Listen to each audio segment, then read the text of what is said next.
சத்யராஜ் நடித்து இயக்குனர் ஆர் சுந்தரராஜன் இயக்கிய படம் திருமதி பழனிசாமி. இந்த படத்தை ஒரு முறை பார்த்தாலும் பல முறை பார்த்தாலும் பார்த்து கொண்டே இருக்க தோன்றும். படத்தின் கதை மிக பெரும் வலிமை இல்லை என்றாலும் முதலில் வரும் ஒரு மணி நேர சத்யராஜ், சுந்தரராஜன், கோவை சரளா, சுகன்யா, பாண்டு, கவுண்டமணி சம்பந்தப்பட்ட லொல்லு காமெடி காட்சிகள், குறிப்பாக அந்த கல்யாண வீட்டு காட்சிகள் செம ரகலையாக இருக்கும்.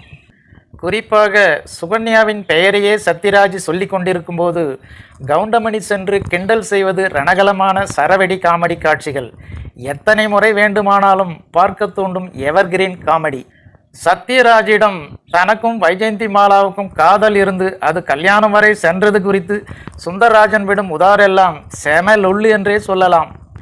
மகிழ்ச்சியற்ற உலகமாய் போய்விட்ட உலகில் இதுபோல படத்தின் காமெடி காட்சிகள் எல்லாம் நம் மனதை தேற்றும் என சொன்னால் அது மிகையாகாது. Okay friends.